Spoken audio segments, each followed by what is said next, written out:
تو یہ بات بالکل واضح اور کھل کر کے سامنے آ جاتی ہیں کہ خبردار خبردار، کبھی کسی کے اس طرح کے حالات دیکھ کر کے کبھی خوش نہیں ہونا۔ یعنی اگر خدا نخواستہ کوئی کسی مصیبت میں ہے تو یہ ایک وقتی چیز ہے، اگر کسی کے اوپر کوئی پریشانی آئی ہے یہ ایک وقتی چیز ہے، اللہ دیکھنے والا، اللہ کام کر دینے والا ہے۔ وقت سے پہلے اس کو ذلیل نہ کرو، وقت سے پہلے اس کو برا بھلا نہ کہو، وقت سے پہلے اس کے دلوں کو مت توڑو، وقت سے پہلے اس سے کوئی تم ایسی رائے قائم نہیں کر لو جو تمہارا گناہ بڑھ جائے اور اس کی تکلیفیں گھٹ جائے۔ اس لیے وقت سے پہلے کسی کو ذلیل کرنے کی کوشش، مذاق کرنے کی کوشش نہیں کرنا چاہیے۔ کفار و مشرکین نے ظاہری حالات کو دیکھ کر کے رسول اللہ صلی اللہ علیہ وسلم پر طنز کیے تو اور آپ کی شان میں گستاخی کیے، لیکن جب اللہ نے دکھا دیا اور اللہ نے جو وعدہ کیا کر دیا تو وہی کفار و مشرکین کے حالات پھر کیا ہوئے وہ ہمارے اور آپ کے سامنے ہے۔ والضحیٰ واللیل اذا سجا، قسم ہے روشنی، اس روشنی کی جو دین کے اس شروع میں چڑھتی ہے، یعنی چاش کا وقت ہے جو بہت ہی برکت کا وقت ہے۔ اس صورت پاک کے سلسلے میں فرماتے ہیں علماء محدثین اور مفسرین فرماتے ہیں یہ بڑی بابرکت صورت ہے۔ صوفیاء کرام نے تو بڑی عجیب و غریب بات لکھی کہ اس صورت پاک میں بہت ہی مسائل کا حل ہے، بہت ہی مسئلے کا حل ہے۔ دل کی دو کیفیت ہوتی ہے، ایک قبض دل کہتے ہیں اور ایک بستے دل کہتے ہیں۔ قبض دل مطلب کبھی کبھی ایسا ہوتا ہے، اور یہ انسانوں کی ایک فطری چیز ہے کہ کبھی دل میں کوئی غم کی بات، کبھی خوفناک، کبھی کسی کے باتوں سے تکلیفیں، تو اس وقت دل تنگ ہو جاتا ہے، ہر ایک امید نا امیدی کی کیفیت میں ہوتی ہے، اور ایسا لگتا ہے اب اس دنیا میں ہمارا کوئی نہیں ہے، اس دنیا میں ہمارا کوئی مدد کرنے والا نہیں ہے، اور دل ایک بوجھل ہو جاتا ہے، بوجھل ہو جاتا ہے۔ ایسے وقت میں فرماتے ہیں علماء کرام بزرگان دین، اس صورت پاک کو چاش کے وقت میں 11 مرتبہ اگر پڑھ لیں تو اللہ تعالیٰ اس کے دل کے قبض کو ہٹا کر کے اس کے دل کو بست بنا دیتا ہے، یعنی بست دل صوفیاء کرام فرماتے ہیں کہ دل کو کھول دیتا ہے، اس سے تکلیف اور غم کو دور کر دیتا ہے، ہٹا دیتا ہے، پھر اس کے بعد اس کا دل انشراح ہو جاتا ہے، جس کا تذکرہ الم نشرح لک صدرک کہ نبی کریم علیہ الصلوۃ والسلام کی اس دل کی کیفیت جو دشمنوں کی باتوں سے ایک تنگ ہو گیا تھا، اللہ تعالیٰ نے اس صورت پاک میں اس کی خوشخبری دی، وَلَسَوْفَ يُعْطِيكَ رَبُّكَ فَتَرْضَىٰ، اور الم نشرح لک صدرک میں اللہ تعالیٰ نے اس کو مکمل فرما دیا۔ وہ باتیں ہم تو اس صورت پاک میں کریں گے۔ تو یہ بہت ہی بابرکت صورت ہے کہ جب کوئی غم کی پہاڑ آ جائے، مصیبتیں آ جائے، دل تنگ ہو جائے، دل میں کیفیت وہ پریشانیوں کا آ جائے، اور ایسی آنکھ میں نظر آنے لگے کہ اب کوئی نہیں میرے مدد کرنے والا، اور راستہ مسدود ہو جائے، ایسے موقع پر چاشت کے وقت میں اس صورت پاک کو کم سے کم 11 بار اول آخر درود شریف کے ساتھ میں پڑھیے، اللہ تعالیٰ راستے کو آسان، دل کو صاف کر دے گا، دل کے آئینہ اور دل کی دنیا کو اللہ تعالیٰ ایسا بدل کر کے رکھ دے گا کہ سکون حاصل ہو جائیں گے۔ آج ہم اور آپ ہر ایک پریشان ہیں،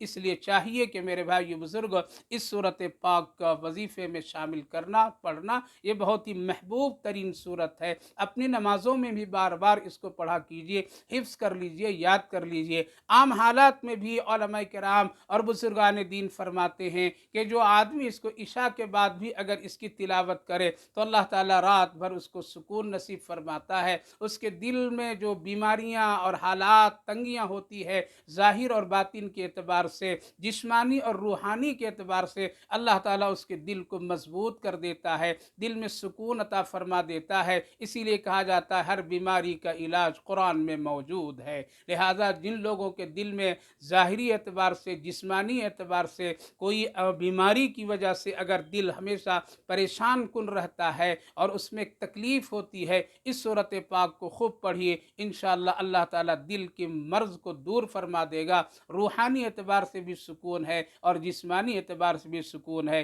انشاءاللہ۔ اگلی جو 6 آیتیں ہیں، الم یجد کا یتیمن فاوا، یہاں سے رسول اللہ صلی اللہ علیہ وسلم کی وہ خوبصورت زندگی کا آغاز ہے اور آپ کی سیرت مبارکہ کی طرف اللہ نے اشارہ کیا ہے، اور انشاءاللہ اگلی مجلس میں اس کو ذکر کروں گا۔ اللہ ہم کو بھی عمل کی توفیق دے، آپ سارے بھائیوں بہنوں کو بھی عمل کی توفیق دے، ہر ایک کی پریشانیوں کو اللہ تعالیٰ جسمانی اعتبار سے ہو یا ظاہر باطن جیسی ہو، اللہ ہر ایک پریشانی سے سب کو نجات اور سکون عطا فرمائے، آمین یا رب العالمین۔